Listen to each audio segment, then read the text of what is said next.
Jadi pada malam ini kita berbicara mengenai salah satu peristiwa daripada sekian banyak peristiwa-peristiwa yang dikhabarkan oleh Rasulullah sallallahu alaihi wasallam. Dan saya nak sentuh sikitlah tentang fenomena yang berlaku 2-3 menjak ni, iaitu berkenaan dengan virus corona.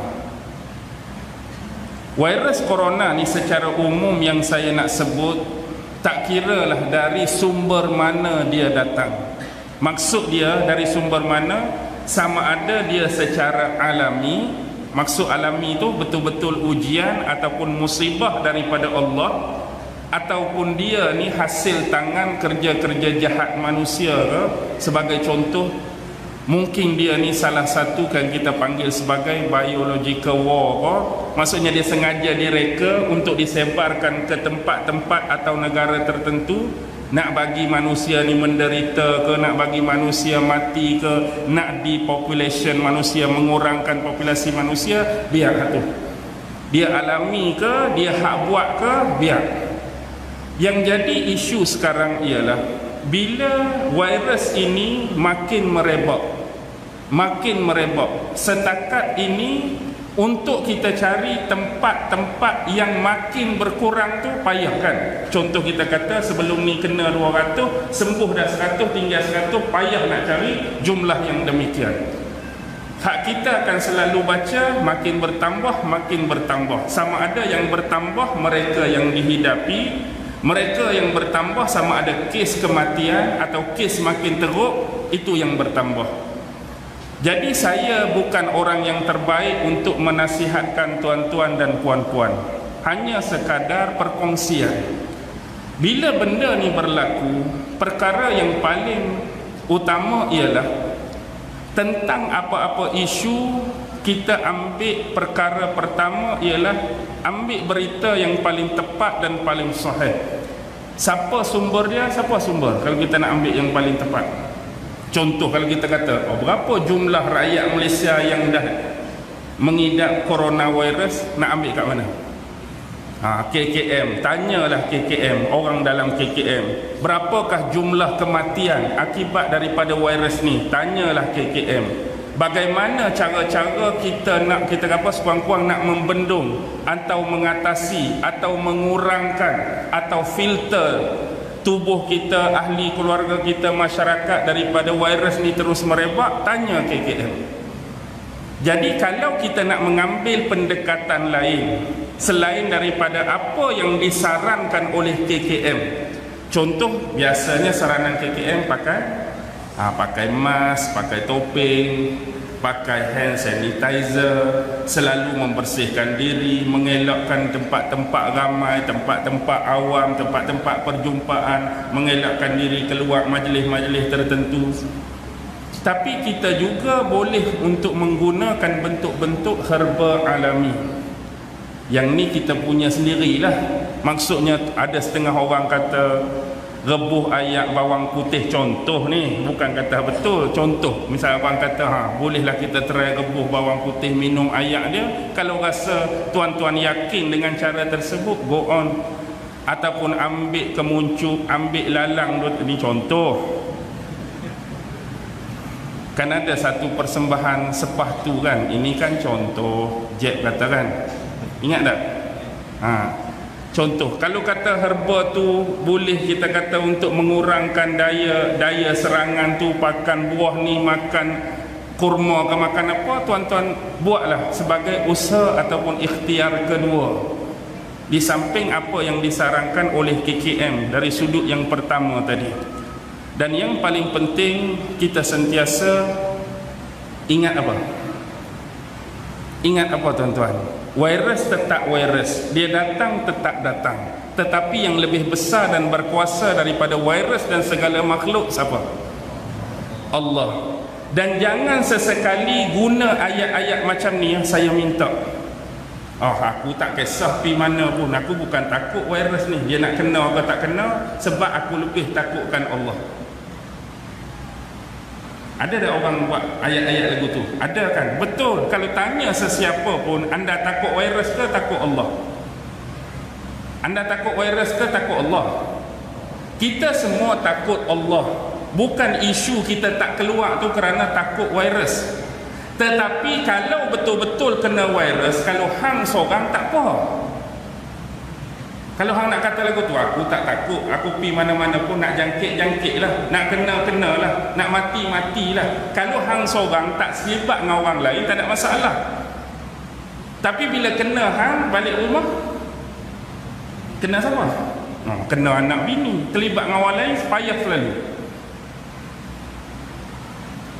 Jadi janganlah guna perkataan-perkataan tu. Orang lain yang sedang filter, orang lain yang sedang rawat, orang lain yang sedang mencuba dengan pelbagai ubat-ubat herba pun semua takut kat Allah, bukan takut kat virus tu.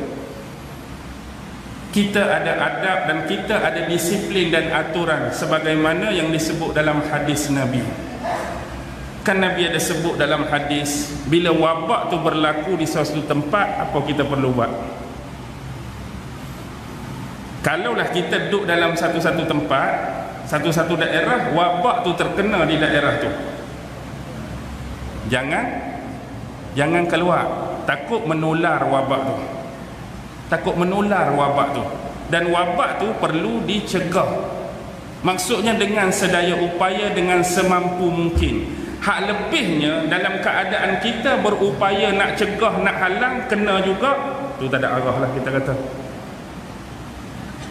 Macam kita timbul isu nyamuk Aedes, demam denggi, demam malaria, usaha kita sapu sampah sampai bersih dah, longkang segala dicuci, tong-tong air segala dibuang, nak kena juga tak ada arahan. Usaha dah buat dah, ikhtiar dah buat, patuhi arahan daripada pemerintah dah buat, ikut saranan KKM dah buat, makan herba tu dah buat, mengelakkan pergi tempat orang ramai dah buat. Kalau nak kena juga tak ada buat apa, terima je lah. Tu dah takdir Allah. Tapi kita dah buat, bukan kata pis kebu, kalau kena, tak kena. Itu bukan cara dia. Macam orang kata pi perang ada, tak mau pakai pistol, kalau mati hari ni mati tembak. Kalau tembak tak mati. Biasanya kalau orang tembak mati ke tak mati? Seolah-olah macam serah diri, macam nak bunuh diri. Ayat macam tu tak terpakai dari sudut tu. Ayat tu tak terpakai. Ayat-ayat tu boleh terpakai. Contoh lagu mana? Kalau kita tu bukan pi buat benda yang mengarut macam tu, macam kita, contoh kita kata lagu mana? Kita bukan sengaja lah, maksudnya kita nak menyeberang satu jurang yang genting.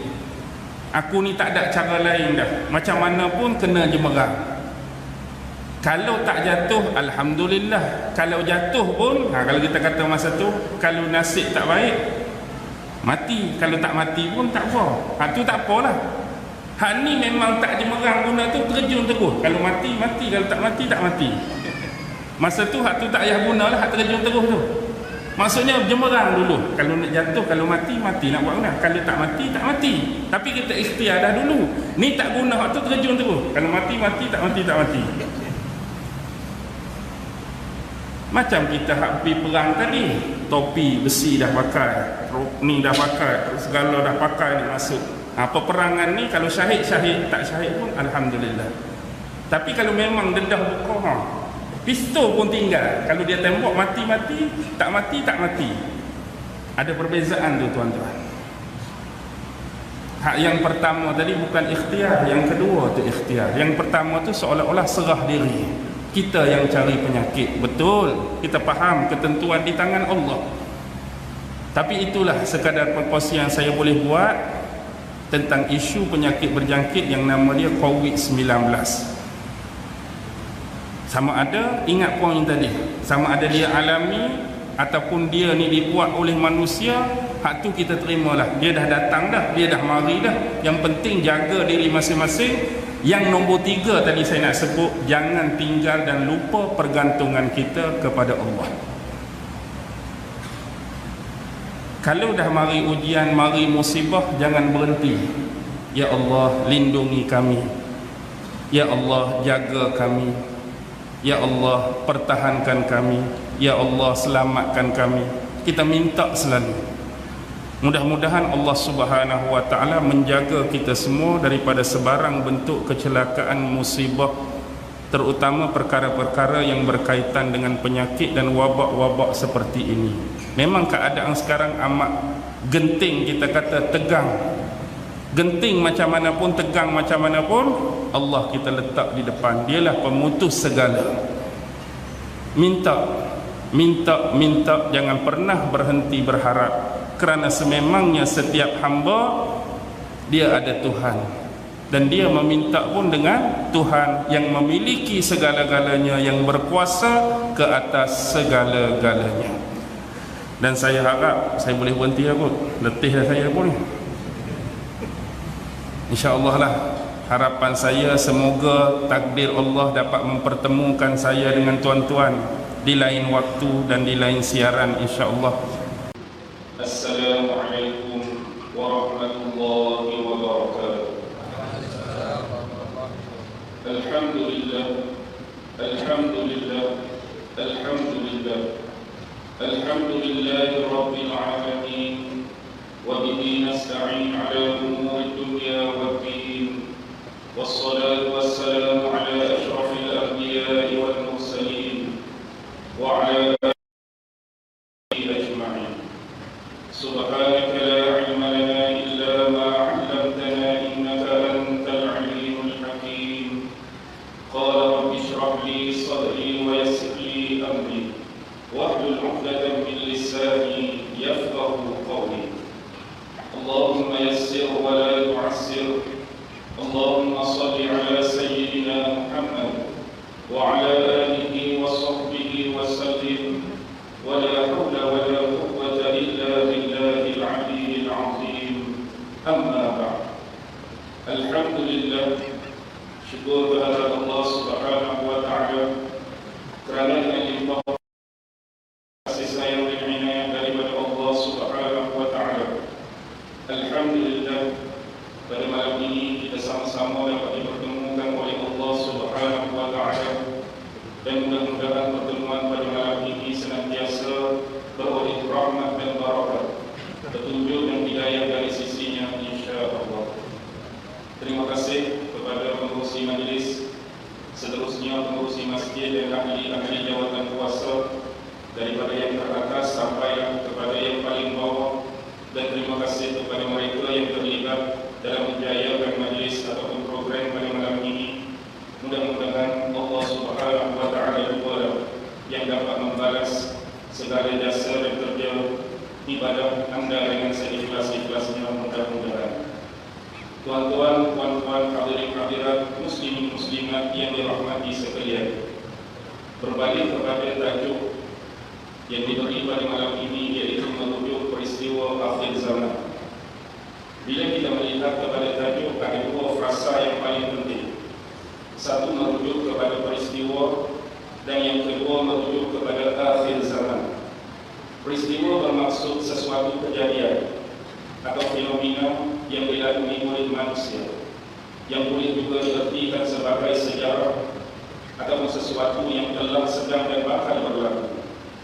Manakala akhir zaman merujuk kepada satu keadaan atau tempoh tertentu, yang mana pengakhiran sesuatu keadaan ataupun sesuatu kejadian, dan lebih khusus ialah bagaimana keadaan akhir ataupun keadaan manusia, umatnya, itu dikaitkan dengan akhir zaman. Walau bagaimanapun, sebagaimana yang disabdakan oleh Rasulullah SAW, peristiwa-peristiwa yang melatar akhir zaman terlalu banyak, terlampau banyak, dan berbalik kepada kita untuk mempelajari, untuk hadar, untuk menganalisis peristiwa-peristiwa tersebut sesuai dengan keadaan-keadaan dan fenomena-fenomena yang berlaku. Tetapi ada syarat-syaratnya. Bagaimana kita nak menghubungkan atau buat suatu connection disiplin-disiplin ilmu yang ada kaitan untuk membahaskan peristiwa-peristiwa yang berlaku di akhir zaman. Perkara pertama yang saya nak sebut pada malam ini ialah, bila kita nak berbicara mengenai akhir zaman, kita kena faham konteks, iaitu sudut pemikiran dan ideologi manusia dalam memahami ataupun menerima akhir zaman. Ada sebahagian manusia-manusia yang hidup di atas dunia ini yang kita panggil sebagai manusia yang beriman dan mempercayai Allah Subhanahu wa Ta'ala sebagai Tuhannya, yang beriman dan mempercayai Nabi Muhammad itu Rasul yang terakhir, yang mempercayai rukun-rukun iman yang lain. Mereka mempercayai setiap sabdaan-sabdaan yang diberitakan atau dikhabarkan oleh Rasulullah sallallahu alaihi wasallam. Ini dikategorikan sebagai manusia yang mukmin, manusia yang beriman. Manakala konteks yang kedua ialah manusia-manusia yang menolak perihal-perihal yang terkait dengan akhir zaman. Ada juga di kalangan yang menolak ini datang daripada saudara Muslim kita. Mungkin ada di kalangan mereka yang bersifat menolak pujahan-pujahan atau dalil yang berlandaskan kepada hadis-hadis Nabi. Mereka nak pakai dalil-dalil Al-Quran saja. Mereka tak mau terima dalil-dalil yang datang daripada hadis Nabi. Maka segala limpahan dan lampakan hujah-hujah, peristiwa-peristiwa yang dikhabarkan oleh Rasulullah menerusi hadis seolah-olah tiada function, tiada fungsi bagi mereka. Lebih-lebih lagi kelompok ini juga didominasi oleh non-Muslim, orang-orang yang tidak beriman tentang adanya hari yang disebut sebagai hari penghabisan. Bagi mereka dunia ini akan terus wujud, dunia ini akan terus berjalan berbilion-bilion tahun lagi. Tidak ada namanya kiamat, tidak ada namanya pengakhiran bagi umur ataupun usia dunia. Atas landasan tersebut, kita umat Islam diwajibkan untuk beriman kepada rukun iman yang kelima, yaitu beriman kepada hari kiamat, hari penghabisan, hari terakhir, hari pengadilan, hari manusia ini dihakimi oleh Allah Subhanahu wa Ta'ala di mahsyar kelak. Bila sebagai seorang Muslim yang diwajibkan kita beriman dan meyakini akan hari penghabisan, hari akhir, maka segala yang berkaitan, berhubungan atau ada connection dengan jalan menuju kepada hari ataupun pentas tersebut, maka turut wajib diimani oleh kita. Bila kita kata kita beriman kepada hari akhirat, hari terakhir, pasti ada peristiwa, ada tragedi, ada fenomena yang berlaku menjurus kepada benar-benar berlakunya hari kiamat. Inilah yang disebut sebagai akhir zaman. Dan di akhir zaman ini Rasulullah meninggalkan sejumlah hadis, sejumlah keterangan dan khabar, peristiwa-peristiwa yang bakal berlaku. Mungkin sebahagian peristiwa telah berlaku sebelum kita ini dilahirkan ke dunia. Mungkin sebahagian peristiwa berlaku ketika kita ini masih kecil, masih remaja. Mungkin ada sebahagian peristiwa yang dikhabarkan Nabi sedang berlaku sewaktu kita berada di usia sekarang ini. Dan mungkin sesuatu peristiwa akan berlaku selepas kita dipanggil oleh Allah. Kita tak sempat dengan apa yang disebut oleh Nabi, kita mati dulu, kita meninggal dulu. Tetapi saudara-saudara kita yang masih hidup mungkin berkesempatan melihat apa yang disebut atau disabdakan oleh Rasulullah. Atas dasar tersebut, perbicaraan malam ini mengenai peristiwa terlampau banyak. Tetapi kita memilih antara salah satu peristiwa yang telah disabdakan oleh Rasulullah sallallahu alaihi wasallam, yaitu tentang salah satu hadis yang mana hadis ini diriwayatkan oleh sepupu kepada Rasulullah, yaitu Sayyidina Ali bin Abi Thalib. Siapa tidak pernah mengenali nama Sayyidina Ali sebagai salah seorang sebagai salah seorang tokoh sahabat antara yang paling awal memeluk Islam di tangan Rasulullah, orang yang paling banyak mengikuti pembelajaran dan pengajian dari Rasulullah sendiri, orang yang mengakui anak perempuan Rasulullah Fatimah binti Muhammad, itulah Sayyidina Ali. Dan ada satu hadis daripada Ali bin Abi Thalib radhiyallahu taala anhu, bahawasanya kami sedang duduk bersama dengan Rasulullah sallallahu alaihi wasallam di dalam masjid. Tiba-tiba datang Mus'ab bin Umair, salah seorang sahabat Rasulullah yang berasal daripada Makkah, dan tiada di atas badannya kecuali hanya sehelai selendang yang bertampung dengan kulit. Tatkala Rasulullah melihat baginda menangis dan menitiskan air mata kerana mengenangkan kemewahan Mus'ab ketika berada di Makkah dahulu. Kerana Mus'ab ini adalah salah seorang sahabat yang begitu dikasihi dan dimanjakan oleh ibunya. Dan kerana memandang nasib Mus'ab sekarang ketika berada di Madinah sebagai seorang muhajirin, yang terpaksa meninggalkan segala harta benda dan kekayaan di Mekah. Saya berhenti pada pertengahan hadis. Kita cuba mengambil gambaran dan penghayatan. Sebab itu bila kita mempelajari sesuatu ilmu, baik yang merupakan nas-nas Al-Quran ataupun nas-nas daripada sabdaan Rasulullah sallallahu alaihi wasallam, ada 5 benda yang perlu kita perhatikan. Sama ada dia ayat Quran ataupun sama ada dia hadis Nabi. Yang pertama ialah kita kena membaca. Ayat Quran kita kena baca, hadis Nabi pun kita kena baca. Yang kedua, selepas kita baca, kita kena cuba fahamkan apa yang difirmankan oleh Allah kalau dia ayat Al-Quran. Kita kena cuba fahamkan apa yang disabdakan oleh Rasulullah kalau dia tu hadis Nabi. Pertama baca, yang kedua kena bagi faham. Jangan kita baca sesuatu tanpa kita memahaminya. Lebih bahaya kalau kita baca tanpa memahami apakah konteks ayat Al-Quran dan apakah konteks sabdaan Rasulullah sallallahu alaihi wasallam. Yang ketiga ialah menghayati. Kita baca, kita faham dan kita hayati. Apa maksud menghayati? Selalu kita buat ceramah, kita buat seminar, kita buat kursus penghayatan haji, penghayatan minggu Al-Quran, penghayatan Isra' Mi'raj. Apakah maksud penghayatan? Apa dia maksud penghayatan? Kita dah baca dah, kita dah faham dah. Bagaimana kita nak menghayati? Kalau kita tengok pada lafaz penghayatan, kosa kata asas dia ialah hayat. Dan hayat ni adalah salah satu daripada sifat Allah yang kita belajar dalam ilmu tauhid sifat 20. Apa maksud al-hayat? Yang maha hidup. Penghayatan bermaksud menghidupkan. Jadi bagaimana kita nak menghidupkan ayat Al-Quran yang kita dah baca dan faham tadi? Bagaimana kita nak menghidupkan nas hadis yang disabdakan oleh Rasulullah yang kita dah baca dan faham tadi? Bagaimana nak bagi dia hidup? Penghayatan ini perlu. Sebab dengan penghayatan seorang manusia boleh merasai apa yang difirmankan oleh Allah dan apa yang disabdakan oleh Nabi dan membawa masuk suasana dan keadaan itu di dalam pemikiran dan jiwa dia. Seolah-olah kalau kita tengok satu filem, kita bukan tengok filem tu sekadar nak tahu cerita. Kita bukan tengok filem tu sebab nak tahu siapa hero, siapa jahat, siapa heroin, cerita lagu mana.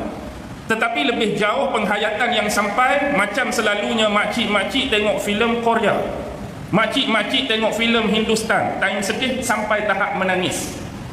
Orang yang tengok tanpa penghayatan macam kita, pernah menangis tak tengok filem? Oh, tengok lagu tu, hero kena belasak. Tapi ada orang tu sampai menitih air mata. Pasal apa dia boleh menitih air mata? Kita tak ada apa-apa, relate.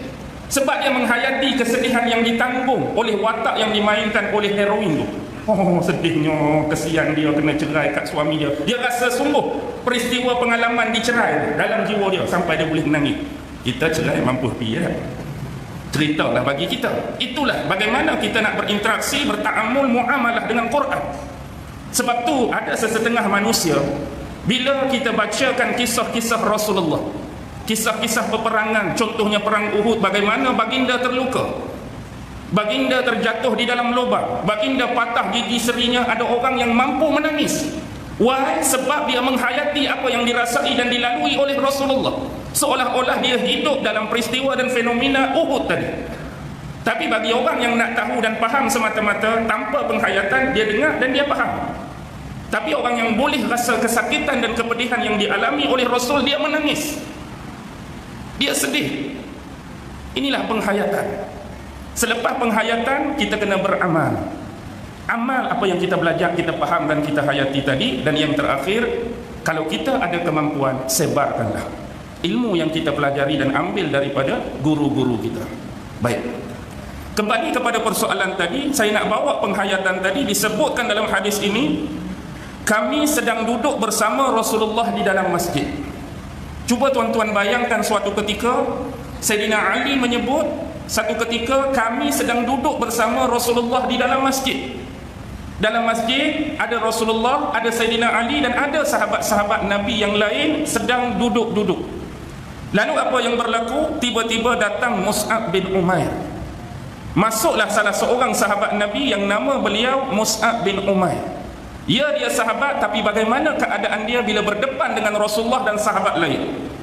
Tiada di atas badannya kecuali hanya sehelai selendang yang bertampung dengan kulit.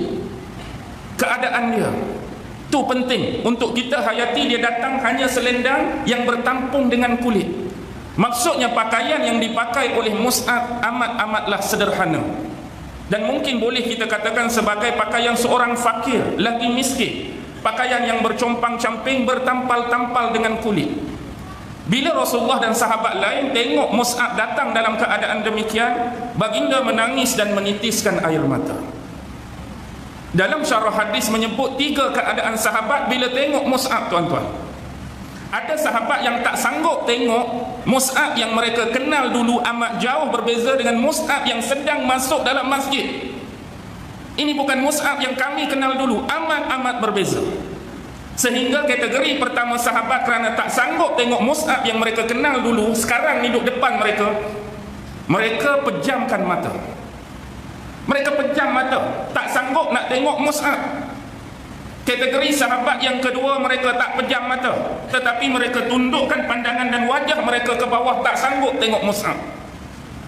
Pertama pejam mata, yang kedua tunduk. Dua-dua keadaan ni tak mau tengok apa yang berlaku di hadapan mata. Dan yang ketiga, tengok sambil menitiskan air mata sebagaimana Rasulullah menitiskan air mata. Tuan-tuan, siapakah sahabat Mus'ab ini sebenarnya?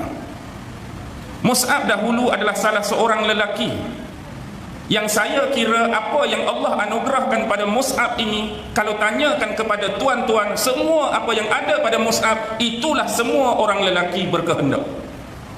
Mus'ab adalah seorang lelaki yang handsome dan tampan. Mus'ab adalah seorang lelaki yang kaya. Dia mewarisi harta peninggalan bapaknya yang bertaraf bangsawan. Dia adalah seorang lelaki yang digilai oleh wanita, yang menjadi buah mulut percakapan gadis-gadis di Mekah. Dia sentiasa memakai pakaian-pakaian yang mahal harganya. Dia sentiasa memakai harum-haruman. Kalau orang lalu di satu jalan, bila terbau satu bauan, mereka tahu bahawa kawasan ini pernah dilalui oleh Mus'ab. Dia ada haruman tertentu. Kaya, dimanjakan oleh kedua orang tuanya. Apa saja yang dia nak pasti ditunaikan. Sebagai seorang lelaki, apa yang Allah bagi pada Mus'ab ni yang tuan-tuan tak mahu? Yang saya sebut tadi, pertama, handsome dan tampan. Tuan-tuan nak tak sebagai lelaki handsome dan tampan? Jujur.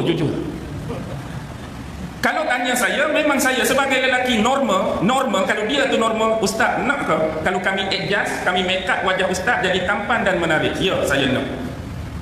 Tuan-tuan, nak. Orang lelaki nak handsome, nak tampan. Tetapi walaupun demikian, walaupun kita ni memang tak berapa handsome, tu pun duk perasan handsome tak habis dah. Perasan handsome walaupun tak berapa handsome. Kita boleh tengok ciri-ciri orang yang perasan handsome walaupun mungkin keadaan dia bersendirian. Nombor satu, waktu dia duduk di bilik air. Ada cermin dalam bilik air tu, pagi-pagi orang hak tak perasan, dia tengok biasa je. Tapi orang hak jenis lagu ni, duduk depan cermin, dia banyak gaya-gaya tu nak suruh nampak menarik kan. Dia tengok depan tu tak berapa menarik, lepas tu dia buat kot tepi, kot ni, padahal dia seorang-seorang je. Satu lagi, kalau kita perasan, bila kita tangkap gambar, ustaz hantarlah satu keping gambar, ataupun hak belum kahwin ni awet dia minta gambar satu keping, dia tangkap dah gambar tu, padahal gambar dia dah boleh hantar terus, tapi bila tengok tu tak berapa menarik posting ni dah. Ada jerawat nampak sikit, kalau belah ni tak ada jerawat, dia tukar kok ni pula, tak puas hati pula lagu ni. Last kali 10 keping tu dia pilih hak paling teruk ke hak paling rasa paling bagus. Jarang kau nak hantar paling teruk kan, hak paling bagus tu lah dia hantar. Bila kawan tu terima, oh handsome sungguh, bolehlah kita buat dating, jumpa minggu depan. Jumpa minggu depan lagu mana? Tak berapa nak sama dengan gambar. Rupanya belah ni hari tu tak nampak jerawat batu penuh toner, tak sekata pH bukan 5.5. Contoh. Baik, itu Mus'ab. Harta yang diwariskan oleh bapak dia. Tuan-tuan nak tak harta banyak? Harta banyak, semua orang nak. Yang kedua, yang ketiga, digilai oleh wanita. Perempuan-perempuan duk bercakap pasal dia. Tuan-tuan pun nak. Air bau, baju yang cantik, baju yang indah, cakap kat bapak, bapak beli, cakap kat mak, mak bagi, semua kita nak. Tapi itu Mus'ab yang berada di Mekah dulu, tuan-tuan. Sebab itulah bila sahabat tengok dia sekarang, sahabat tak sanggup. Mus'ab ni seorang pemuda yang cerdas. Tetapi bagaimana hati Mus'ab boleh tertarik untuk Islam? Sedangkan dia datang dari golongan bangsawan. Hati Mus'ab terdetik untuk tertarik dengan Islam bila mana dia melihat sahabat-sahabat awal yang kita kenali as-sabiqunal awwalun telah diseksa, telah dizalimi, telah dianiaya oleh tuan masing-masing. Kan ada yang awal-awal masuk Islam di kalangan sahabat Nabi yang mereka punya tuan dan majikan. Bilal diseksa, bagaimana keluarga Yasir, Sumayyah dan sebagainya. Benda yang tertarik pada diri Mus'ab bila melihat karakter orang yang disiksa. Ini penting. Dia tahu bahawa orang ni jadi pengikut satu ajaran yang dibawa oleh lelaki yang bernama Muhammad. Itu biasa. Muhammad dah dikenali sedang mendakwah dan membawa satu ajaran baru. Orang Mekah dah tahu, termasuk Mus'ab. Tetapi yang terkesan bagi Mus'ab, rata-rata yang mengikuti ajaran dan dakwah Muhammad ini, walaupun orang tu miskin, tetapi bila ditawarkan dengan sesuatu supaya tukar kembali, minta kamu tukar balik, dengan bahasa yang senang nak faham, murtad balik, tinggalkan ajaran Muhammad, tinggalkan dakwah Muhammad, aku akan bebaskan kamu, aku akan lepaskan kamu.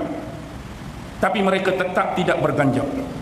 Apakah sebenar yang didakwahkan oleh Muhammad sampai orang yang bertaraf hamba, fakir dan miskin begitu teguh dan kejap pegang ajaran ini? Special ni.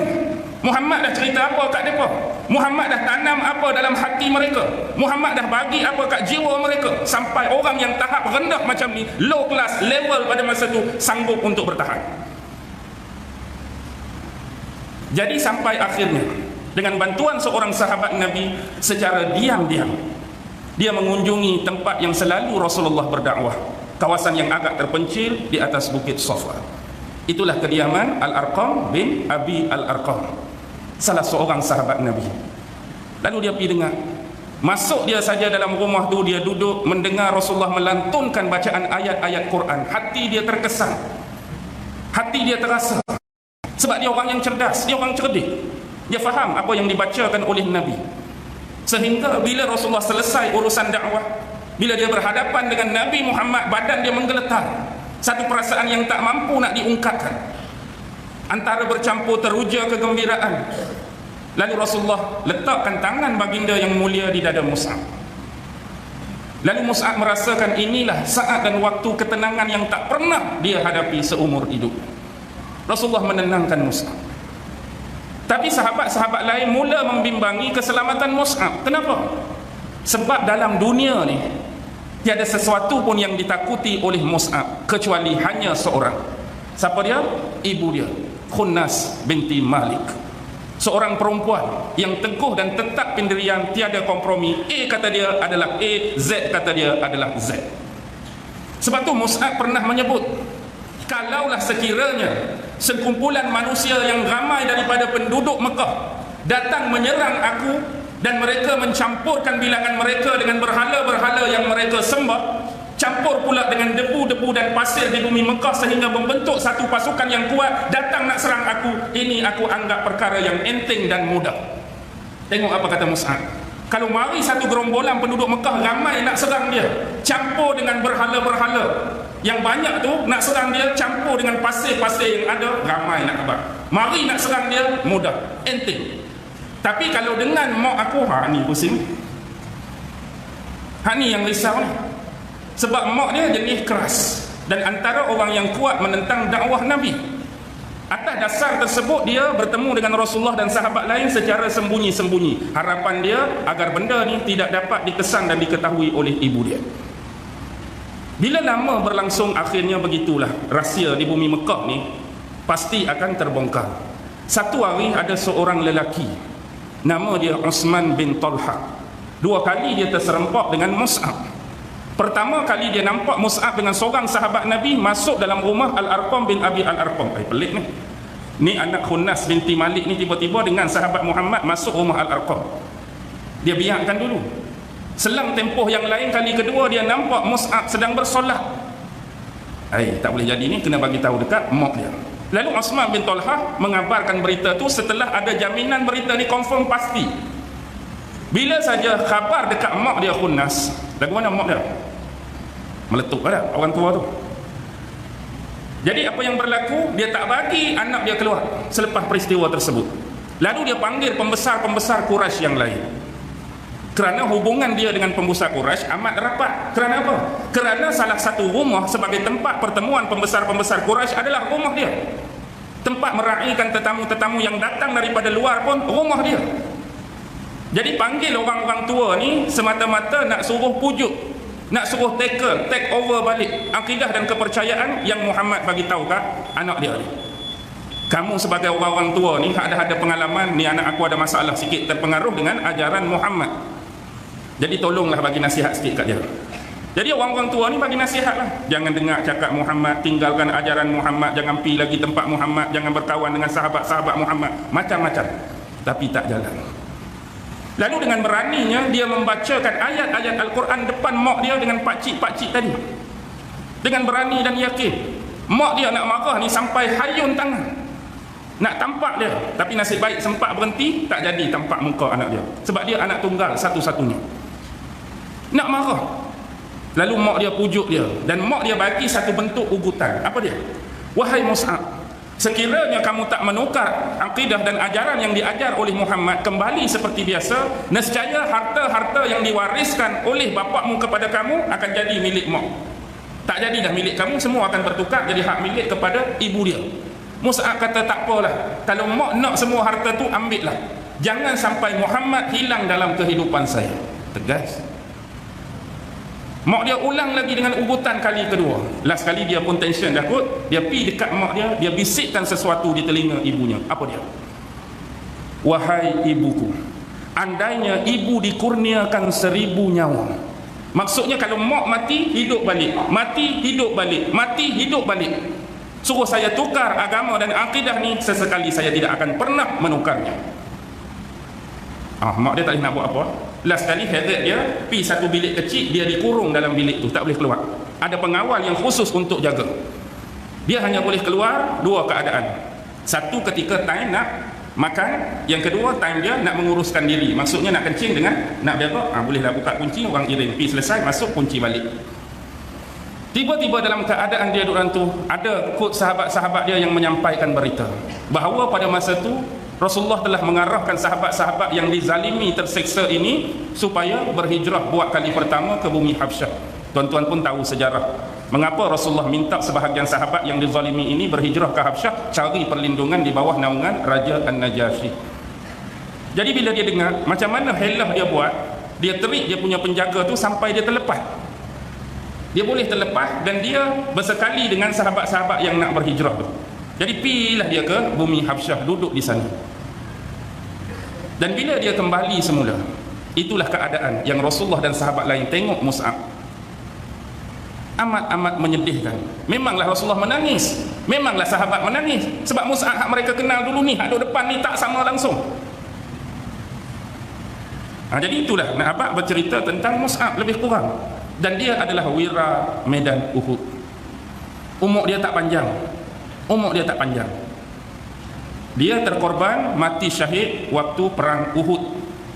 Tapi zaman hidup dia, dialah duta pertama, delegasi pertama yang dihantar oleh Rasulullah ke bumi Madinah sebelum Nabi hijrah. Kan waktu kita tahu fasa dakwah Nabi ada dua. Satu, dakwah secara sembunyi. Yang kedua, dakwah secara terang-terangan. 3 tahun sembunyi. Masuk tahun keempat, Allah bagi keizinan. Rasulullah pun berdakwahlah kepada orang di Mekah. Sampai satu tahap Rasulullah nak melebarkan sayap dakwah. Poin paling penting, perkara paling besar di Mekah adalah Kaabah. Setiap tahun orang luar daripada Mekah akan datang mengunjungi Kaabah. Jadi Rasulullah ambil peluang orang-orang yang datang ni dakwahkan Islam. Pi cerita tak terima, pi cerita tolak, pi cerita tak terima. Ada satu kumpulan yang menerima, iaitu dari bumi Yasrib. Sebelum hijrah nama dia Yasrib, diketuai oleh As'ad bin Zurarah dengan sahabat-sahabat dia. Mereka terima Islam. Mereka janji dengan Nabi, mereka kalau datang lagi tahun depan, mereka akan bawa lebih ramai sahabat-sahabat. Mereka akan sebarkan apa yang mereka terima daripada Nabi ni kepada ahli keluarga mereka di Madinah. Jadi mereka mari pula tahun seterusnya dengan jumlah yang lebih ramai.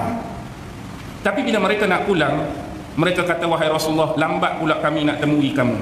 Bila pula agak-agak nak jumpa Nabi? Haji tahun depan lah. Setahun, lama. Boleh tak kami minta salah seorang sahabat kamu tu, kami bawa balik dia? Jadi bila dia datang ke Madinah, dia boleh ajar kami tentang Islam dan sebarkan agama ni kepada penduduk di Madinah. Jadi Nabi pun berkira-kira agak-agak nak lantik siapa ni. Dia nak seorang sahabat. Nak kira-kira dapatlah Mus'ab bin Umair. Kenapa Mus'ab? Sedangkan di sisi Rasulullah ramai sahabat senior. Abu Bakar ada, Sayyidina Ali ada, Osman ada, Abdul Rahman bin Auf ada, Sa'ad bin Abi Waqqas, sahabat besar, sahabat senior yang kita rasa kalau atas kertas lebih layak daripada Mus'ab. Tapi why Mus'ab? Mus'ab ada satu kelebihan yang tak dipunyai oleh sahabat-sahabat tersebut. Apa dia? Diplomasi dan protokol. Kenapa dia ada diplomasi? Kenapa dia ada protokol? Kerana rumahnya tadi adalah tempat pertemuan pembesar-pembesar. Jadi yang selalu melayani mereka adalah Mus'ab. Jadi bila orang besar ni dia ada diplomasi dia, nak cakap lagu mana, nak bertanya lagu mana, nak layan lagu mana, kita panggil protokol hari ni. Jumpa orang besar-besar. Kalau kita hantar orang tak tentu kalu ni, hak dia nak ajak tu bagus, dia nak dakwah, dia nak ajak Islam, tapi tak kena cara cakap tak betul, orang marah, orang tengking. Jadi orang yang ada diplomasi dan protokol ni paling baik. Mus'ab miliki itu. Rasulullah hantar dia walaupun dia masih muda. Jadi bila dia hantar dia masuk dalam kampung-kampung, suku-suku, bani-bani, berapa ramai yang dah masuk Islam. Ramai masuk Islam, jasa Mus'ab. Dan bila tiba saat Allah menurunkan wahyu kewajipan solat Jumaat. Solat Jumaat, tuan-tuan, dah turun di Mekah, tapi Rasulullah tidak mempunyai kemampuan untuk buat berjemaah secara terbuka solat Jumaat. Tapi Rasulullah hantar utusan supaya Mus'ab buat di Madinah. Mus'ab buat dah sebelum Rasulullah hijrah. Sebab itulah bila Rasulullah hijrah, solat Jumaat Rasulullah kali pertama di lembah, di satu wadi kan Rasulullah singgah. Itulah solat Jumaat Nabi dalam perjalanan daripada Quba menuju ke Madinah, ada di satu lembah. Ringkas, padat dan pendek. Kalau kertas A4 8 baris saja isi teks khutbah Nabi. Tapi berbeza dengan kita sekarang. Kita sekarang khutbah dulu baru semayang. Hak Nabi awal-awal dulu semayang dulu baru khutbah. Dia adalah pertukaran tu dalam sejarah. Okey, biar yang tu. Jadi bila Rasulullah berhijrah apa perang Badar, sampai tahap perang Uhud. Perang Uhud inilah menyaksikan segala-galanya tentang diri Mus'ab. Dia antara orang yang syahid. Syahid dia amat-amat menyedihkan. Orang lain mungkin syahid dipanah, ada. Orang lain mungkin syahid ditombak, ada. Orang lain ditikam, ada. Tapi kita tengok Mus'ab ni, dia syahid waktu keadaan paling tegang, ketika mana musuh-musuh sedang giat pada masa itu tumpukan serangan pada batang tubuh Nabi. Jadi dia nak mengelakkan orang tu tumpu pada Nabi, dia pacu kuda-kuda dia di celahan musuh, bawa panji. Datanglah Ibnu Qumaiyah. Ibnu Qumaiyah, kita nak kata apa? Buat pedang lagu ni. Ambil pedang, buat lagu ni. Nak guna perkataan apa? Bahasa Inggeris nak kata apa? Nak kata pancung tu tak juga. Kalau tikam menghayun. Abang ni guru BM ke apa? Menghayunkan. Dia bukan kita tak tahu menghayunkan. Kadang-kadang bila kita nak sebut tu saat tu dia tak mai. Nasib baik abang ada penyelamat. Menghayunkan pedang dia kena tangan siapa? Tangan Mus'ab. Putih tangan Mus'ab. Putus tangan, tuan-tuan. Semangat tak kurang. Ambil dengan tangan kiri, pacu lagi kuda. Mari pula pak belah ni, dua-dua putus. Tinggal hanya pangkal lengan. Ambil lagi kepit dua-dua. Ambil lagi kepit dua-dua masuk tu, barulah mari tombak. Kawan tu tombak sungguh-sungguh geram dah. Tangan ni pun ambil lagi, putus tangan ni ambil lagi. Kawan tu tombak sampai patah kayu tombak. Lalu jatuh dia, dan itulah dia menghembuskan nafas yang terakhir. Tu sahabat-sahabat dulu berperang. Kalau kita, mungkinlah orang dah tengah tak putus, luka sikit je. Sekejap lagi apa jadi? Luka sikit. Saat ni ambulan mari dah. Balut tangan, pukul tangan. Kamu rehat cedera. Orang lain kata tu. Hak ni dia nampak. Dia nampak apa yang dijanjikan oleh Allah. Jadi wafatlah dia. Medan Uhud lah medan antara sahabat yang mati pelik-pelik. Mati tak pelik, sorry, ayat tu salah. Mati tu biasa, tapi anugerah Allah tu hebat-hebat. Ada sahabat yang mana dia meninggal sebelum sempat dia turun medan perang, sebelum sempat apa? Dia baru bersama dengan isteri dia, mari saja gendang, paluan gendang perang ni, dia terus menuju ke medan perang tanpa sempat mandi wajib. Lalu dia dimandikan oleh siapa? Oleh malaikat.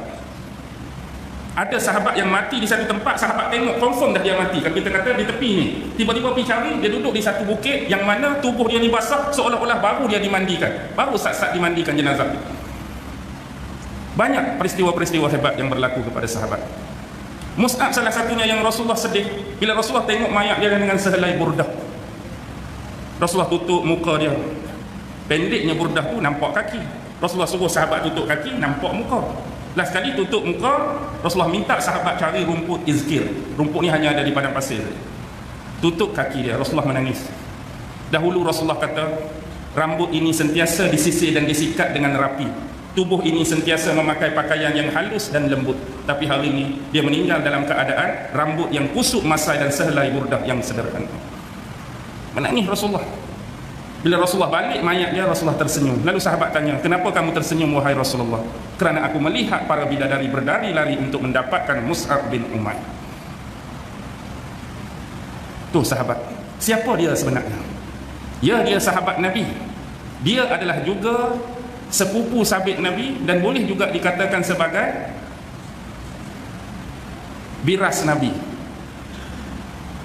Biras Nabi. Kok mana dia jadi biras Nabi? Siapa yang hafal semua isteri Nabi pasti tahu. Dia nak jadi biras ni mesti ada dengan isteri Nabi lah. Salah seorang isteri Rasulullah dan juga sepupu Nabi ialah Zainab binti Jahshin. Cari dalam banyak-banyak isteri Nabi Zainab binti Jahshin. Yang mana Zainab ni bekas isteri kepada anak angkat Nabi Zaid bin Harisah tu kan. Bila diceraikan oleh Zaid, Nabi kahwin dengan Zainab. Zainab tu sepupu Nabi, anak kepada mak saudara dia Umaymah binti Abdul Muttalib. Adik kepada Zainab nama dia Hamnah. Hamnah binti Jahshin itulah isteri Mus'ab bin Umair.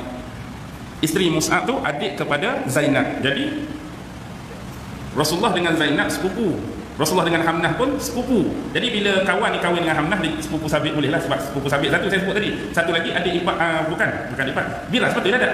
Zainab dengan Hamnah adik-beradik, Rasulullah dengan dia jadi biras. Sebab itulah bila balik perang Uhud, Hamnah duk tunggu. Rasulullah tak tahu nak cakap apa. Rasulullah tak tahu nak cakap apa. Bayangkan yang belah perempuan ni, kalau anda duduk ni kata penghayatan, duduk pada tempat Hamnah. Pertama Hamnah tanya siapa? Bagaimana keadaan abangku? Siapa dia abang kepada Zainab dan Hamnah? Abdullah bin Jahshin, sepupu Nabi. Abang Zainab, abang Hamnah, Abdullah. Abang kamu terkorban, syahid. Tanya abang, abang mati syahid. Bagaimana dengan suami aku, Mus'ab? Suami kamu juga terkorban, mati syahid. Bagaimana dengan pak saudaraku? Pak saudara dia, pak saudara Nabi juga, Hamzah kan terkorban. Pak cik Hamzah macam mana? Terkorban, syahid.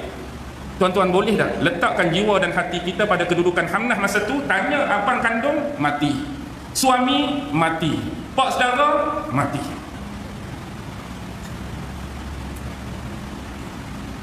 Kita aksiden baru, tak mati lagi. Tu pun kita dah sedih, bukan main dah.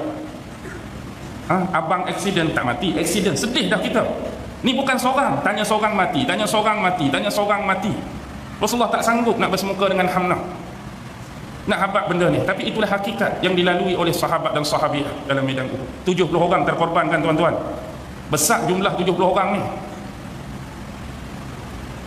Semua sahabat-sahabat besar yang hari ni kalau kita pergi ziarah di perkuburan kan, tempat makam-makam syuhada Uhud, kita boleh tengok kubur-kubur sahabat ni. Walaupun kubur tu nampak biasa, tetapi hati kita ni bila mengenang kembali perjuangan mereka, sedih kita.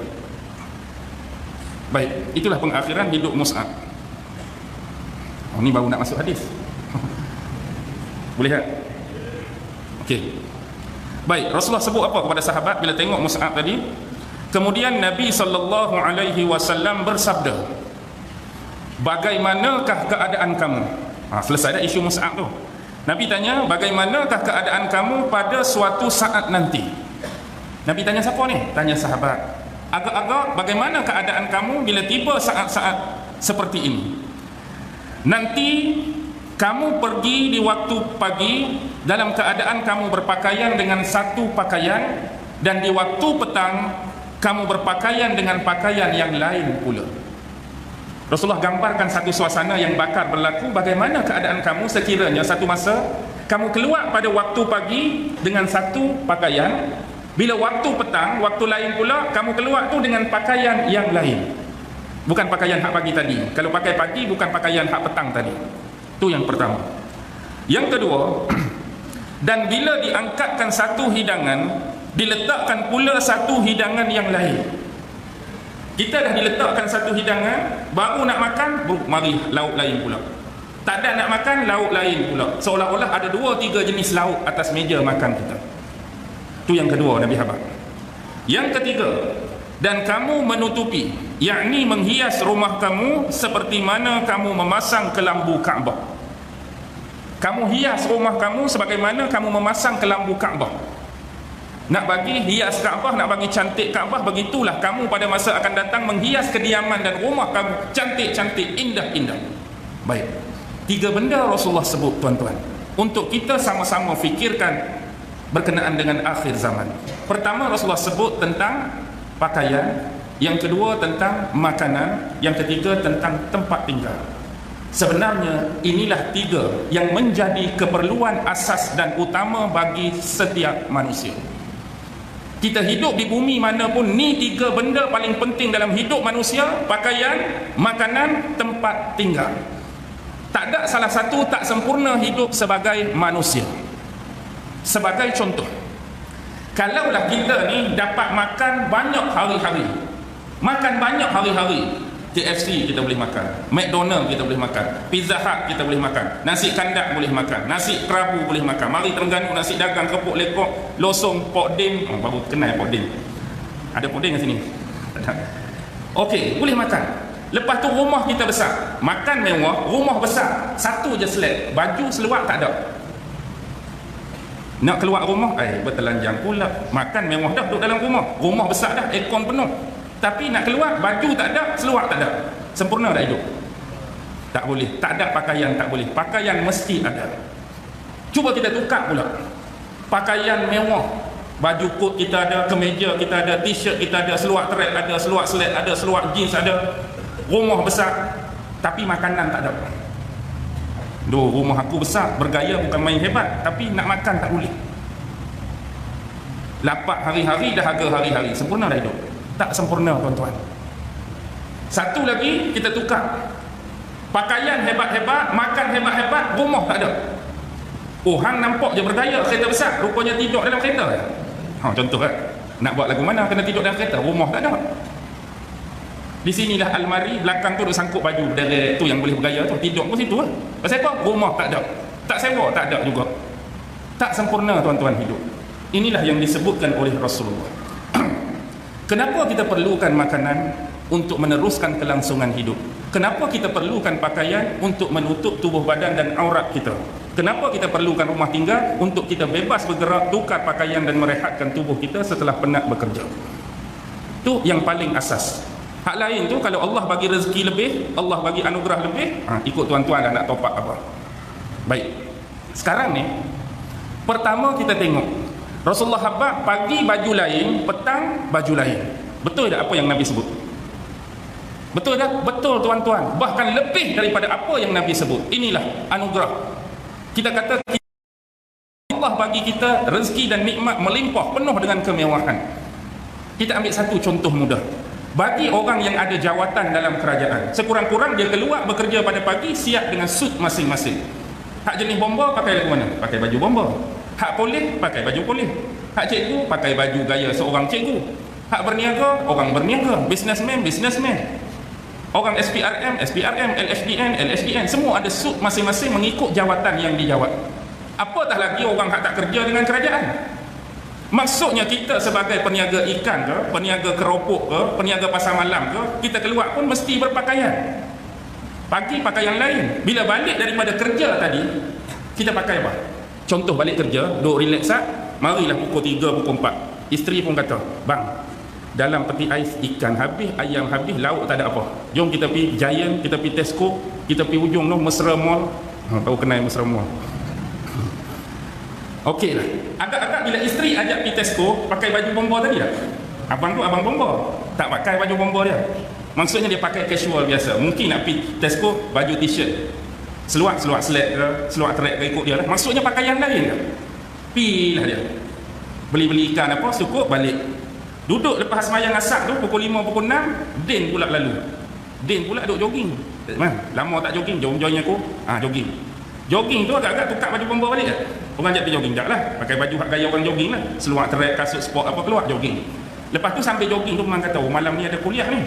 Kat mana? Dori pakar lah. Ustaz main jauh ni. Lagu mana? Okey, boleh join. Dia nak main masjid sat lagi, pakai baju bomber ke, baju jogging ke, baju keluar Tesco tadi. Ada dah, lagu ni lah. Ada pakai jubah sekerat, kain sarung, ada baju Melayu seluar selat, ada baju Melayu siap lengkap bersamping, tengkolok pun ada. Maksudnya sekurang-kurang berapa kali dah tukar baju tadi? 4 dah. Nabi kata pagi dengan petang lah. Kita ni lebih daripada yang Nabi sebut, mewah sungguh. Bukan 4. Sebenarnya lepas balik sat lagi tidur lagu ni lah. Tuan-tuan tidur hak mari ni lah. Jawab saya rasa mesti tukar dah. Paling koman pun baju putih Cik Ansar kain sarung saja dah. Paling koman kita kata. Hak teruk lagi kain sarung saja, panas lagi. 5 kurang-kurang. Mewahnya kita. Dan kalau lihat pada dalam bilik kita tu, orang yang sederhana mungkin ada 1 almari, betul. Orang yang Allah bagi kemewahan agak-agak lebih tak 1 almari. Lebih. Ada rumah dia sampai 2 almari, 3 almari. Orang kaya mungkin 4-5 almari. Lagu mana pula kehidupan artis-artis tuan-tuan? Orang-orang jenis hebat. Sebab mereka selalu tunjuk koleksi-koleksi mereka dah. Bukan kata baju. Ni kasut dulu dia tunjuk. 100 pasang kasut. Inilah kasut saya. Ni kasut jogging, ni kasut main bola, ni kasut main tenis, ni kasut main skin. Dia bilang satu-satu. Sekarang kita bergerak bahagian seluar pula. Buka almari seluar dia. Macam-macam jenis seluar, macam-macam jenis baju, macam-macam jenis fashion. Beg tangan, jam tangan. Tuhan kaya sungguh lah. Nah, habaknya itulah keadaan kita. Mewah sungguh. Tu yang pertama, Allah bagi anugerah nikmat berpakaian. Yang kedua, Nabi sebut apa tadi? Tak ada siap satu hidangan, mari hidangan lain, mari hidangan lain. Kita koman-koman paling miskin sederhana pun berapa lauk atas meja? Paling koman kan 2 dah. Apa dia biasa lauk hak kira tahap miskin? Telur kan? Singgang. Kalau singgang ikan tongkoi tu hebat kan? Ikan tongkoi berapa belas kilo kan ni? Mahal dah tu. Kalau saya ni paling common ya, ikan sardin dengan telur goreng 2 dah. Kalau orang tu ikan apa? Sayur air sayur tu sayur air, lepas tu ikan kering. 2 juga. Tu pun 2 dah. Baik. 2 ke dia, 3 ke dia, 4 ke dia, tuan-tuan boleh tengok. Orang yang tahap sederhana paling common 3 hingga 4 orang sederhana kan. Ada satu jenis tu memang untuk kuah. Ada satu tu untuk jenis goreng. Biasanya ayam goreng ke, telur goreng ke. Lepas tu hak jenis apa? Sayur-sayur pula dah. Sayur tu, sayur kubis, sayur ni. Lepas tu adalah pula hak jenis penghujung tu. Kita kata pemanis mulut. Kurang-kurang 4. Mewahnya kita. Lepas tu kalau pi pasar raya pula. Kalau kita pi kedai makan, kalau order tu 1 ke banyak? Koman-koman dah. Alang-alang dah setahun sekali tu tak pernah sabar. Sebulan sekali kan kita pi. Siakap 3 rasa. Siakap bakar. Siakap apa hak warna putih tu? Steam 3 dah jenis. Padahal 1 ikan baru tu. Siakap tu 3 jenis dah. Lepas tu marilah daging merah, ayam paperit, kailan ikan masin pun ada, kangkung. Lepas tu macam-macam. Kadang-kadang penuh meja. Mewahnya Allah bagi nikmat rezeki. Baik. Yang ketiga, kamu menghias rumah kamu. Rumah kita lagu mana lah ni? Hias dah. Rumah tu rumah lah. Hias pun hias. Sekurang-kurangnya rumah kita langsir dah tak? Maksudnya menghias dah tu. Langsir, almari-almari apa ni. Terutama orang perempuan kalau pergi Langkawi, biasa dia bawa balik apa? Dia suka beli apa? Cawan-cawan ni kan. Cawan-cawan tu mahal. Tapi hak mahal tu lah hak tak guna dah. Mahal tu lah hak tak guna. Maksud tak guna ni tidak digunakan. Kalau tekan sikit hak tu hak tak guna pun. Cawan yang tak berguna. Maksudnya tu adalah almari beli mahal-mahal, tunggu sampai tempoh pecah sendiri. Itulah biasa. Tak guna pun sampai bila-bila. Hak betul-betul guna hak mana? Hak kedai RM2 tu lah. Hak satu RM2, hak tu duk guna duk makan. Hak tu sayang. Pecah sikit aduh. Kalau anak main bola dalam rumah kena hak tu petir, guruh. Kalau sini pelakar tahu pelakar? Kita tak guna istilah pelakar ni. Orang Kelantan pelakar tu macam petir guruh lah. Ke pelakar tu asing? Tak tahu pelakar. Tak guna. Petir guruh, bukan petir guruh betul. Petir guruh daripada mulut mak tu lah. Marah kat anak sebab main bola kena dia punya pasu ke kena dia punya barang-barang tadi. Ya, sungguh-sungguh rumah cat sana dalam color lain. Luar color hijau, dalam color biru, bilik color oren. Tuan-tuan, saya tak ada kata apa, tuan-tuan senyum awal tak suka. Baik. Kita tengok keadaan lagi di pos. Bukan kata dulu kereta tu bawah pokok rambutan boleh parking, tapi lah ni jangan. Kereta beli mahal-mahal, 2 biji 3 biji depan rumah. Ada garaj khas, pos khas untuk kereta. Tu pun kalau ada motor besar ada lagi garaj khusus, basikalnya, macam-macam. Mewah sungguh Allah bagi. Tapi apa pun tuan-tuan, nikmat-nikmat tersebut kita tengok apa yang Rasulullah sebut. Lalu sahabat jawab. Bila tengok Rasulullah cakap macam tu, sahabat jawab apa? Wahai Rasulullah, tentunya di waktu itu keadaan kami lebih baik daripada hari ini. Kalau betul berlaku macam tu, keadaan kami lebih baik daripada hari ini. Kenapa? Kerana sahabat-sahabat dulu bagaimana mereka berpakaian? Susah nak dapatkan pakaian. Tengok sahabat Mus'ab tadi, bertampang kampung, tampal sana, tampal sini. Sahabat lain pun lebih kurang. Apatah lagi kalau kita baca sirah atau sejarah sahabat Ahlu Suffah. Pernah dengar kan sahabat Ahlu Suffah? Lagu mana keadaan mereka? Pakaian mereka. Ada yang khalifah ni nak buat pakaian pun setahun sekali pun payah. Ada satu kes waktu Saidina Umar. Saidina Umar ni menerima ghanimah daripada satu peperangan kain, dapat kain. Jadi bagi sikit seorang kain ni, bila dibagi ghanimah di antara sahabat-sahabat ni, kain hak dapat tu kalau nak buat jubah selai memang tak cukup. Nak buat jubah selai tak cukup. Tiba-tiba satu hari naik Saidina Umar berkhutbah di atas mimbar, pakai satu jubah yang dibuat daripada kain hak dapat ghanimah tu. Kalau kira hak kita dapat bahagian satu seorang tu tak boleh nak buat satu jubah, tiba-tiba Umar boleh pakai jubah ni. Tengok tu khalifah. Tapi nak habaq di sini, keadilan dalam Islam menyuarakan satu-satu hak agar dapat dikenal pasti dan diberikan jawapan. Jadi bagi rakyat rasa macam tak puas, kita semua dapat sama, tak logik pula dapat buat jubah sedangkan Umar boleh buat. Sedangkan Umar tu siapa? Khalifah. Mereka bukan tegur atau mempertikaikan Umar, tapi nak tahu bagaimana Umar dapat buat jubah dia. Tak jadi berkhutbah lah kawan ni, kawan tanya. Lalu dia kata, ya, aku juga dapat bahagian sama seperti kamu. Kalau sama, bagaimana boleh buat satu jubah? Lalu siapa yang bangun? Itulah anak dia, sahabat Nabi, Abdullah bin Umar.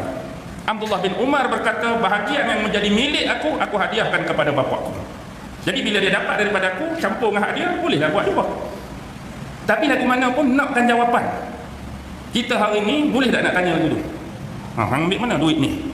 Selagi tak jawab yang betul, tak jawab yang pasti, jangan berdegil. Tak puas hati lagi ni jawapan ni. Bagaimana boleh dapat duit ni? Bagaimana boleh dapat projek ni? Bagaimana boleh ni? Berapa banyak yang tak terjawab, tuan-tuan. Bahkan mungkin ada yang sengaja disembunyikan daripada pengetahuan rakyat yang berhak untuk mengetahui hal tersebut. Tapi itulah khalifah terdahulu. Ada khalifah yang mana mereka boleh temui rakyat 6 hari, 1 hari tak boleh bertemu dengan rakyat. Pasal apa? 1 hari itu dia basuh jubah dia, kerana dia ada selai itu saja jubah. Dia duk pakai jubah tu bertemu dengan rakyat, pakai jubah tu 1 hari ni, bila kotor basuh jubah tu, bila basuh tak ada pakai yang lain, hari tu off.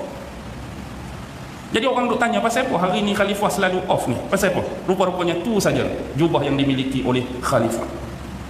Tuan-tuan, hari ni kalau jubah khalifah lagu mana?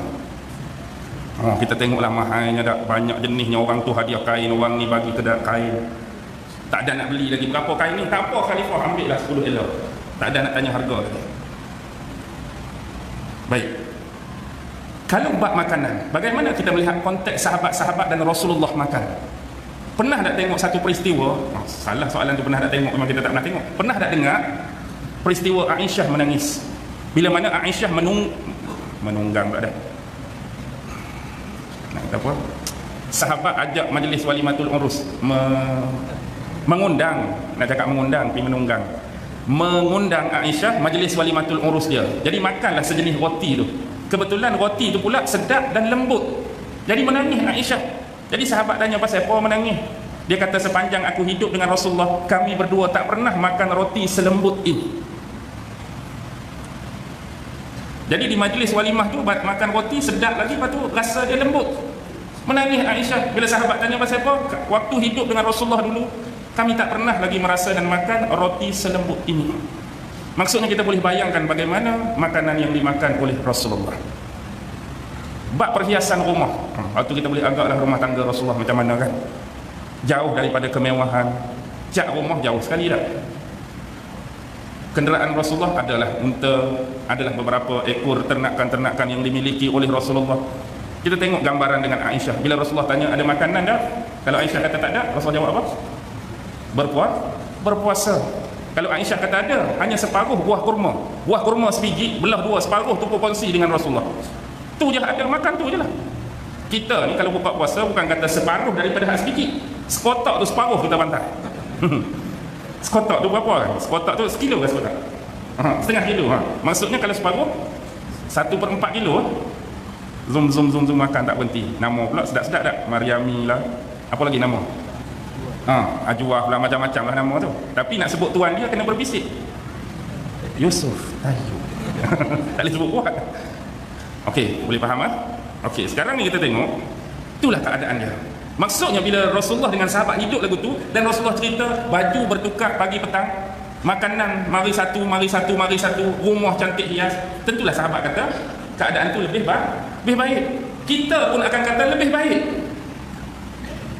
Kalaulah tok kita atau bapak kita cerita dekat kita, agak-agak tuan-tuan, dulu bapak hidup selepas zaman Jepun mari Malaya, baju ni ala kadar saja, hak pakai tu pakailah, tak kira dah saiz, janji ada baju ketat ke tak muat ke terlampau besar ke, bapak pakai je. Lalu bila kita bandingkan dengan hari ni, berasa lebih baik tak? Berasa lebih baik dengan kehidupan bapak dulu. Bapak dulu kalau makan ubi kayu, ubi keledek, padi pun padi tumbuk, tak ada mesin padi. Kita hari ni beli beras macam-macam, kita berasa itulah lebih baik. Rumah pula, Allah, rumah dulu dinding buluh, kalau hujan tu bocok, mari angin kuat sikit tercabut atap, macam-macam. Kita pun berasa hak kita ada hari ni lebih baik daripada bapak. Siapa pun akan cakap lebih baik apa yang dikhabarkan oleh Nabi. Tetapi apa yang Rasulullah jawab? Rasulullah kata apa? Bukan, sahabat kata lagi, kami akan memberikan penumpuan kepada masalah ibadat saja dan tidak usah mencari rezeki. Kalau betul-betul jadi lagu ni, pasti kami hanya tumpukan pada ibadah saja dan tak payah cari rezeki. Lani ni bila kita susah, kita bercampur. Nak cari rezeki satu hal, nak bekerja satu hal. Dah, ni kita dah mewah dah. Rumah ada cantik, pakaian ada berlambak, makanan ada banyak. Nak tumpu apa lagi? Buat ibadah je lah kan? Buat ibadah je lah, tak payah fikir dah nak cari rezeki. Dah rumah besar, tak perlu dah. Almari banyak, tak perlu dah. Makanan banyak, tak perlu dah. Fikir pasal apa? Ibadah saja, senang nak buat ibadah. Solat syuruk boleh buat, makan tak payah fikir dah berlambak. Kemudian solat duha boleh buat, rumah tak payah fikir dah besar. Solat duha lah, solat tu lah, solat ni lah, solat ni. Fikir macam tu kan? Betul ke tak? Tapi Nabi kata apa? Tidak. Keadaan kamu hari ini adalah jauh lebih baik daripada keadaan kamu hari itu. Dulu miskin pun dan semayang sunat, dan semayang hak wajib. Hari ini tuan-tuan, kaya 3 jenis 3 pesen tadi pun ada lagi orang yang sanggup meninggalkan solat 5 waktu. Tinggal semayang, pasal apa? Sebab tak ada pakaian ke tinggal semayang? Pakaian 5 almari. Tinggal semayang sebab tak ada makanan ke? Makanan 5 jenis lauk atas meja. Tinggal semayang sebab tak ada rumah ke? Rumah rupanya 3 tingkat, tapi tinggal solat 5 waktu. Kerana apa meninggalkan solat? Banyak kemungkinan. Kemungkinan terlampau mencari harta dunia dan terlampau bersemangat cintakan bentuk materialisme sehingga sanggup mengingkari perintah dan arahan daripada Allah. Sebab segala 3 benda ini dia jadi macam magnet tuan-tuan. Kalau tidak dikawal dan dijaga, dia akan makin membara. Sebab tu dalam satu hadis Nabi pernah sebut, sekiranya diberikan kepada anak Adam 1 gunung emas, pasti dia berkeinginan 1 gunung emas yang kedua. Bukan kata bagi gelang sorat, bukan bagi 1 rantai 15 kilo. Kalaulah diberikan 1 gunung emas, kalau kita tahu dapat 1 gunung cukup lah ni, tapi dia pasti berkendakan gunung emas yang kedua. Kalau harta dan material tidak pandai dijaga, dia jadi macam magnet, nak cari sampai hati dan jiwa dia puas. Dalam keadaan nak cari itulah boleh berlaku pelanggaran terhadap hukum dan perintah Allah. Terlampau nak cari harta, berkemungkinan seseorang tinggal semayang. Terlampau sayang harta, dia tak mau bayar zakat. Terlampau sayang harta, niat pergi Mekah, niat pergi haji tak ada, tapi Bangkok dia boleh sampai, Paris dia boleh sampai, London dia boleh sampai. Itulah bahananya. Tak, bukan salah pergi Bangkok, bukan salah pergi Paris. Tuan-tuan nak pergi lah, tak ada masalah kalau Allah bagi harta lebih. Tetapi kalau tuan-tuan ada kemampuan, utamakanlah perjalanan ke tempat-tempat yang disarankan oleh agama. Masjidil Haram, Masjid Nabawi, Masjidil Aqsa dan sebagainya. Lebih penting mendahului tempat-tempat tersebut berbanding dengan tempat-tempat lain. Bukan kata tempat lain tu tak boleh pergi. Okey. Sekarang apa lagi bahana dia? Kita katakan sahabat dulu dalam keadaan teruk, mereka hebat ibadat. Tapi kita hari ini ada segala-galanya, kenapa kecundang dalam ibadat? Patut hak teruk tu lah, lapar selalu, dahaga selalu, rumah pun tak ada, makan pun jarang-jarang. Patut hak tu lah teruk ibadat. Tapi hak tu cemerlang, hak tu hebat ibadat. Maksudnya kefakiran dan kemiskinan telah membawa mereka taqarrub dan kedekatan dengan Allah. Tetapi umat hari ini, kemewahan dan kelimpahan telah makin menjauhkan mereka daripada Allah. Dan kita tak kata semua orang ada tiga-tiga tu hebat semayang, hebat buat ibadat, berlambak. Tapi kita ambil perkiraan secara umum, itulah yang bakal berlaku. Kenapa jadi demikian, tuan-tuan? Sedangkan kita dah punya segala-galanya, tetapi kenapa ibadah-ibadah mereka yang terdahulu jauh lebih hebat? Satu, berkemungkinan percampuran. Apa dia? Bercampur apa? Bercampur apa kalau? Bercampur antara halal dan haram, menjadikan satu-satu harta atau kehidupan manusia itu berkat atau tidak berkat. Berkat tak berkat ni benda yang tak nampak tetapi boleh dirasai. Kita boleh tengok kadang-kadang kehidupan orang tu nampak sederhana, anak pula ramai, kerja dia biasa. Contohlah kita kata, tak semua. Kita nampak mungkin dia kerja gad, tapi dia tak tinggal semayang, dia patuh ajaran agama, dia jaga anak dia, didik anak dia. Anak dia pula 10 orang. Kalau kita kata lagu manalah zaman ni dia nak bela anak dia, nak jaga anak dia, nak bagi makan hak 10 orang dengan gaji dia. Tapi Allah bagi kecukupan. Anak dia tak pernah tak makan, anak dia tak pernah lapar dan berjaya. Mari SPM cemerlang, mari hak PT3 cemerlang, mari hak UPSR cemerlang. Tetapi ada sebahagian kalau kita melihat satu keluarga yang punya segala-galanya. Buat mari kat kita, ustaz, anak berapa orang? Seorang ni ya ustaz. Pasal apa? Allah tak dengar kata sungguh. Buat ayat tawak sikit. Saya kata tak payah buat, memang ayat tu dah tawak. Sajalah nak dengan dia dah. Maksudnya tak boleh nak tawak. Berkemungkinan ada benda-benda, isu-isu percampuran tadi. Kita tak perlu membuat tuduhan, tetapi kita cakap secara umum. Kadang-kadang ada dari sudut kerja kita yang tak beres, hubungan kita dengan Allah tak beres, hubungan kita dengan manusia lain tak beres, hubungan dengan tempat kerja tak beres, sehingga Allah meletakkan ujian-ujian dan musibah itu pada keluarga dan anak-anak. Anak seorangnya tapi hak tu lah tak dengar kata. Anak seorang lah, hak tu lah paling payah nak jaga. Dan bila kita melihat pada orang lain, dia tu anak 10 tapi relax je. Anak dia dengar cakap, suruh baca Quran pun baca Quran. Hak ni aduh, payahnya nak baca Quran. Jadi janganlah kita sebagai hamba Allah mereka-reka alasan. Sebab sesiapa pun kita, setiap perintah itu adalah wajib. Mana wajib lah. Kita kata kaya kita pun kena semayang, miskin pun kena semayang, sakit pun kena semayang. Nak habaq semayang tu tak boleh tinggal, tak ada ruang nak untuk kita kata no for salat. Hak sihat lagi lah kena semayang, hak tak berapa sihat pun kena semayang, hak tak boleh bangun pun kena semayang, hak lembik pinggang pun kena semayang, hak terbaring pun kena semayang. Yang penting solat jangan tinggal. Itulah keberkatan dalam hidup kita, punca connection dan hubungan kita dengan Allah. Semayang. Ada orang, ni sajalah ni, dia guna isu semayang untuk dia balik kerja. Tengah hari tu bos tak bagi balik, tapi dia nak balik, dia guna isu solat. Dia ada 3 orang pekerja. Mari pekerja hak mula-mula. Dia kata, bos, saya nak balik tengah hari ni. Bos kata tak boleh. Peraturan saya dah buat, tak boleh balik tengah hari kecuali habis waktu kerja. Jadi dia guna isu semayang. Dia kata apa kat bos dia? Dia kata, saya ni memang mewajibkan ahli keluarga saya solat berjemaah. Jadi bila waktu zuhur ni, saya kena balik lah sebab saya imam. Padahal bukan lagu tu, tapi dia guna alasan ni. Saya imam, jadi kalau tak ada saya, tak jadi solat berjemaah tu. Jadi saya kena balik. Bos kata tak boleh. Alasan kamu tak kukuh. Tak boleh. Mari pula pekerja kedua. Bos, anak saya baru belajar semayang. Kalau tak ada orang tengok, memang dia tipu. Dia masuk bilik pun dia duduk saja ya. Jadi saya kena tengok. Kalau saya tak tengok, memang dia tak semayang. Jadi saya minta nak balik, nak tengok dia semayang. Kalau anda jadi bos, kukuh ke tak kukuh? Anak saya baru belajar semayang, kalau tak tengok dia tipu semayang. Jadi saya kena tengok apa buah hati dia semayang. Tak boleh balik. Mari hak nombor 3. Hak ni boleh balik. Agak-agak apa alasannya? Agak-agak apa alasannya? Bos kata balik terus. Dia kata apa kat bos dia? Dia kata, bos, isteri saya baru boleh semayang. Oh, balik terus. Alasan dia semua semayang, tapi hak paling kukuh kemas hak nombor 3 lah. Isteri saya baru boleh semayang, boleh balik terus. Saja je tu. Nak habaknya orang yang beralasan, isu dia semayang. Tapi 2 tak lepas, 1 lepas. Kerana dia rasakan paling logik di sisi bos. Kita ni tak ada kena-mengena, rekaan semata-mata. Nak habak orang yang beralasan. Tak ada alasan tuan-tuan. Tak ada alasan. Baik. 9.24. Sambil-sambil ni saya nak tanya, sebab viral tadi yang mana tuanku baginda dah macam bagi satu, bawah tu nampak Ustaz Zul Al-Bakri yang punya tanda tangan kan. Jadi esok ni kita berbuat puasa dah 17 hingga 22. Seolah-olah macam isi surat tu daripada 17 hingga 22 masjid ni macam dilarang beroperasi lah, maknanya kena bersih apa kan. Jadi saya sepatutnya ada 2 hari lagi. Jadi esok tu 17 dah. Boleh faham tak maksud saya ni? Jadi kalaulah kata berkuat puasa 13 lah malam ni, esok kena balik kan? Lagu tu lah. Ada tak orang kat situ main sini? Ada tak? Tapi macam mana masjidnya? Okeylah, tanya masjid ni senang. Macam mana masjid ni masih ada kuliah esok ke? Dia memang pakai surat tu? Ha?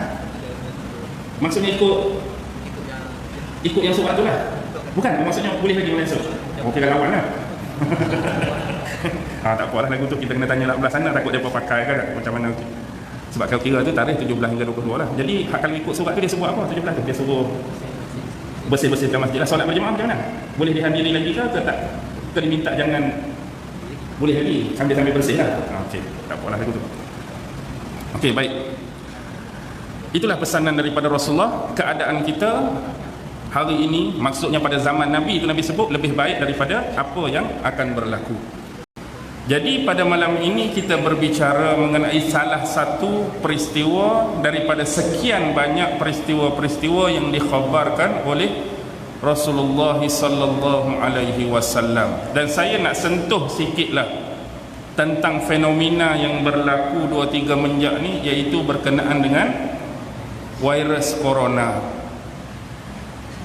Virus corona ni secara umum yang saya nak sebut, tak kiralah dari sumber mana dia datang. Maksud dia dari sumber mana, sama ada dia secara alami, maksud alami itu betul-betul ujian ataupun musibah daripada Allah, ataupun dia ni hasil tangan kerja-kerja jahat manusia ke. Sebagai contoh, mungkin dia ni salah satu kan kita panggil sebagai biological war ke. Maksudnya dia sengaja direka untuk disebarkan ke tempat-tempat atau negara tertentu, nak bagi manusia ni menderita ke, nak bagi manusia mati ke, nak depopulation manusia, mengurangkan populasi manusia. Biar satu, dia alami ke, dia hak buat ke, biar. Yang jadi isu sekarang ialah bila virus ini makin merebak, setakat ini untuk kita cari tempat-tempat yang makin berkurang tu payah kan. Contoh kita kata sebelum ni kena 200, sembuh dah 100, tinggal 100, payah nak cari jumlah yang demikian. Hak kita akan selalu baca makin bertambah. Sama ada yang bertambah mereka yang dihidapi, mereka yang bertambah sama ada kes kematian atau kes makin teruk, itu yang bertambah.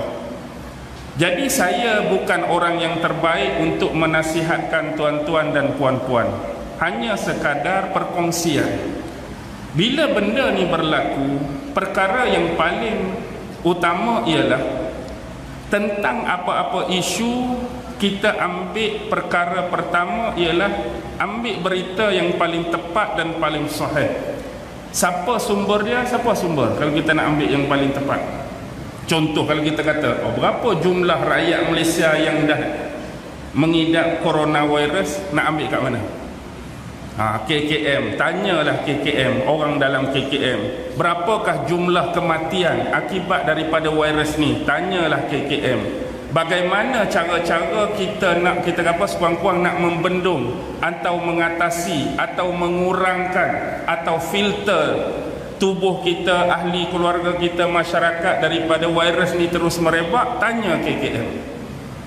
Jadi kalau kita nak mengambil pendekatan lain selain daripada apa yang disarankan oleh KKM, contoh biasanya saranan KKM pakai mask, pakai topeng, pakai hand sanitizer, selalu membersihkan diri, mengelakkan tempat-tempat ramai, tempat-tempat awam, tempat-tempat perjumpaan, mengelakkan diri keluar majlis-majlis tertentu.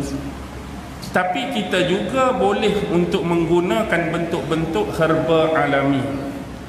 Yang ni kita punya sendirilah. Maksudnya ada setengah orang kata rebuh ayak bawang putih, contoh ni, bukan kata betul, contoh. Misal orang kata bolehlah kita try rebuh bawang putih, minum ayak dia.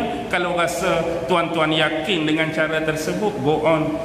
Ataupun ambil kemuncup, ambil lalang, ni contoh.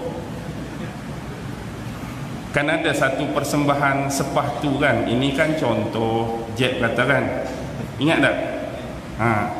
Contoh, kalau kata herba tu boleh kita kata untuk mengurangkan daya serangan tu, makan buah ni, makan kurma ke makan apa, tuan-tuan buatlah sebagai usaha ataupun ikhtiar kedua, di samping apa yang disarankan oleh KKM dari sudut yang pertama tadi.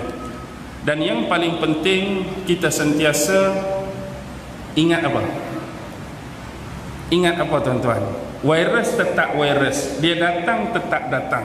Tetapi yang lebih besar dan berkuasa daripada virus dan segala makhluk siapa? Allah. Dan jangan sesekali guna ayat-ayat macam ni yang saya minta. Oh, aku tak kisah pergi mana pun, aku bukan takut virus ni, dia nak kena atau tak kena, sebab aku lebih takutkan Allah. Ada tak orang buat ayat-ayat lagu tu? Ada kan? Betul. Kalau tanya sesiapa pun, anda takut virus ke takut Allah? Anda takut virus ke takut Allah? Kita semua takut Allah. Bukan isu kita tak keluar tu kerana takut virus. Tetapi kalau betul-betul kena virus, kalau hang seorang tak apa. Kalau hang nak kata lagu tu, aku tak takut, aku pergi mana-mana pun nak jangkit lah, nak kena lah, nak mati lah. Kalau hang seorang tak selibat dengan orang lain, tak ada masalah. Tapi bila kena hang balik rumah, kena siapa? Kena anak bini, terlibat dengan orang lain, payah selalu. Jadi janganlah guna perkataan-perkataan tu. Orang lain yang sedang filter, orang lain yang sedang rawat, orang lain yang sedang mencuba dengan pelbagai ubat-ubat herba pun semua takut kat Allah, bukan takut kat virus tu. Kita ada adab dan kita ada disiplin dan aturan sebagaimana yang disebut dalam hadis Nabi. Kan Nabi ada sebut dalam hadis, bila wabak tu berlaku di suatu tempat, apa kita perlu buat? Kalaulah kita duduk dalam satu-satu tempat, satu-satu daerah, wabak tu terkena di daerah tu, jangan keluar. Takut menular wabak tu, takut menular wabak tu. Dan wabak tu perlu dicegah. Maksudnya dengan sedaya upaya, dengan semampu mungkin. Hak lebihnya dalam keadaan kita berupaya nak cegah, nak halang, kena juga, tu tak ada arah lah kita kata. Macam kita timbul isu nyamuk Aedes, demam denggi, demam malaria, usaha kita sapu sampah sampai bersih dah, longkang segala dicuci, tong-tong air segala dibuang, nak kena juga tak ada arah. Usaha dah buat dah, ikhtiar dah buat, patuhi arahan daripada pemerintah dah buat, ikut saranan KKM dah buat, makan herba tu dah buat, mengelakkan pergi tempat orang ramai dah buat. Kalau nak kena juga tak ada buat apa, terima je lah, tu dah takdir Allah. Tapi kita dah buat, bukan kata pergi serbu, kalau kena, tak kena, itu bukan cara dia. Macam orang kata pergi perang ada, tak mau pakai pistol, kalau mati hari ni mati tembak. Kalau tembak tak mati. Biasanya kalau orang tembak mati ke tak mati? Seolah-olah macam serah diri, macam nak bunuh diri. Ayat macam tu tak terpakai dari sudut tu. Ayat tu tak terpakai. Ayat-ayat tu boleh terpakai. Contoh lagu mana? Kalau kita tu bukan pi buat benda yang mengarut macam tu, macam kita, contoh kita kata lagu mana? Kita bukan sengaja lah, maksudnya kita nak menyeberang satu jurang yang genting. Aku ni tak ada cara lain dah, macam mana pun kena jemerang. Kalau tak jatuh, alhamdulillah. Kalau jatuh pun, kalau kita kata masa tu, kalau nasib tak baik, mati. Kalau tak mati pun tak apa, tu tak apalah. Hak ni memang tak jemerang guna tu, terjun terus. Kalau mati, mati. Kalau tak mati, tak mati. Masa tu hak tu tak payah guna lah, hak terjun terus tu.